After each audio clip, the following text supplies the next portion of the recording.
नमस्ते दोस्तों, आप लोगों का बहुत बहुत स्वागत है मेरे इस चैनल पे। जैसे कि आप लोगों को पता ही होगा, ये टीवी रिपेयरिंग गाइड का 9वां भाग है, यानी कि पार्ट 9 है। तो दोस्तों, मैं उन नए सब्सक्राइबरों को ये बताना चाहता हूँ, दोस्तों, अगर आप लोग टीवी रिपेयरिंग गाइड पहली बार देख रहे हैं तो कृपया करके आप लोग पार्ट 1 से शुरू कीजिए, ताकि आप लोगों को कोई भी कन्फ्यूज़न ना हो। तो दोस्तों, आज हम रेगुलेटर आईसी के बारे में जानेंगे। पार्ट 8 में हमने रेगुलेटर ट्रांजिस्टर के बारे में जाना था और स्टैंड बाय कैसे होता है इसके बारे में भी जाना था।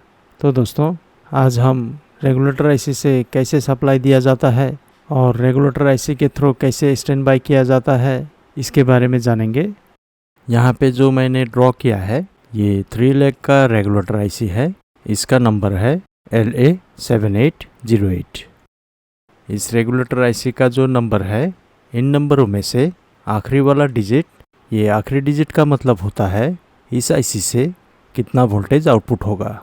जैसे कि यहाँ हम देख पा रहे हैं, इस रेगुलेटर आईसी का आखिरी डिजिट 8 है। इसका मतलब इस आईसी से 8 वोल्ट आउटपुट होगा।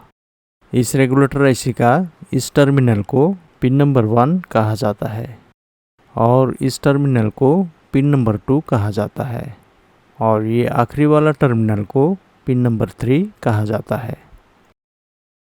ये जो पिन नंबर 1 है, इस पिन नंबर 1 में पॉजिटिव वोल्टेज इनपुट होता है और ये जो पिन नंबर 3 है, इस पिन नंबर 3 से पॉजिटिव वोल्टेज आउटपुट होता है।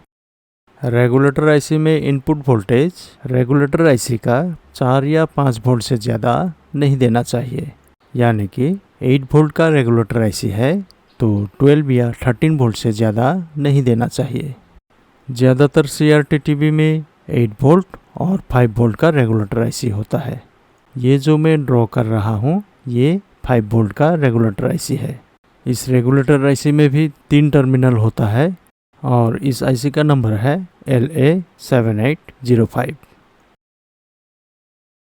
जैसे कि आप सभी जानते हैं, एक CRT टीवी में मेन आईसी होता है और उस मेन आईसी में 2 मेन वोल्टेज इनपुट होता है और वो मेन वोल्टेज एक 5 वोल्ट का होता है और दूसरा 8 वोल्ट का होता है। और ये दो वोल्टेज ये 2 रेगुलेटर आईसीयों से मेन आईसी को मिलता है और इन दोनों रेगुलेटर आईसीयों को पावर सप्लाई का सेकेंडरी साइड से मिलता है और ये पावर सप्लाई अलग अलग टीवी में अलग अलग वोल्टेजेस आउटपुट करता है। दोस्तों, अभी जो इस पावर सप्लाई से वोल्टेज निकलेगा, ये वोल्टेज सिर्फ आप लोगों को समझाने के लिए है। तो जैसे कि इस टर्मिनल से 110 वोल्ट EHT के लिए निकलेगा, इस टर्मिनल से 12 वोल्ट निकलेगा और इस टर्मिनल से 10 वोल्ट निकलेगा। जैसे कि आप सभी जानते हैं, इस मेन आईसी में सबसे पहले कौन सा वोल्टेज इनपुट होता है? इस मेन आईसी में सबसे पहले ये 5 वोल्ट इनपुट होता है, जैसे कि मैंने पार्ट 8 में बोला था। और ये 5 वोल्ट इस मेन आईसी को कहाँ से मिलता है? ये 5 वोल्ट इस मेन आईसी को, ये जो रेगुलेटर आईसी है 5 वोल्ट का, इस 5 वोल्ट का रेगुलेटर आईसी से मिलता है। जैसे कि आप यहाँ देख पा रहे हैं, ये जो 3 नंबर टर्मिनल है, इसी टर्मिनल से मेन आईसी को 5 वोल्ट मिलता है।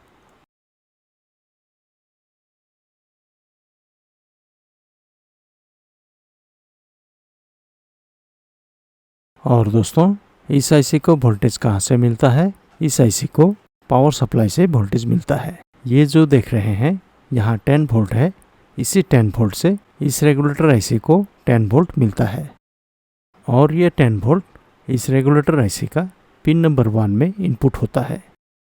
कोई भी रेगुलेटर आईसी 780 का पिन नंबर 1 में वोल्टेज इनपुट होता है।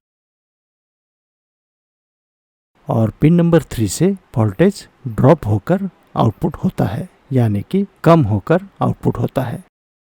और इस आईसी का पिन नंबर 2 ग्राउंड होता है, यानी कि नेगेटिव सप्लाई होता है।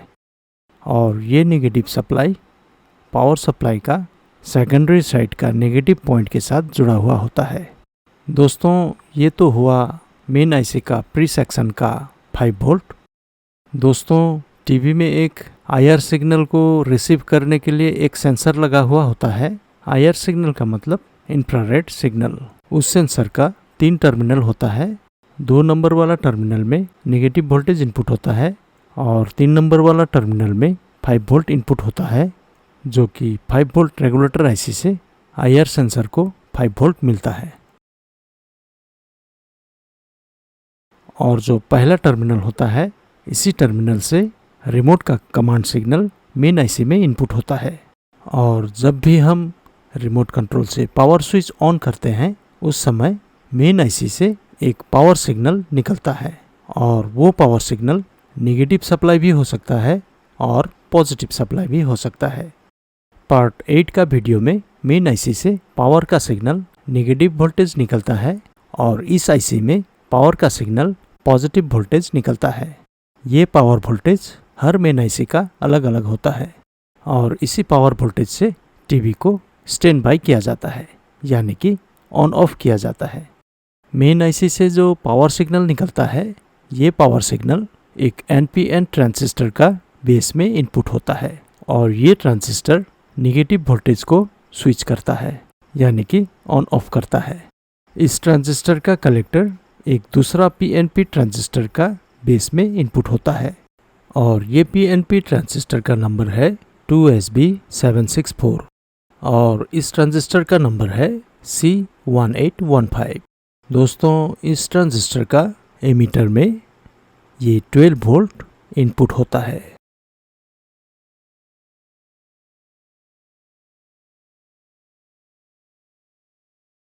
उसके बाद कलेक्टर से आउटपुट होता है। उसके बाद इस कलेक्टर से 8 वोल्ट रेगुलेटर आईसी का पिन नंबर 1 में इनपुट होता है।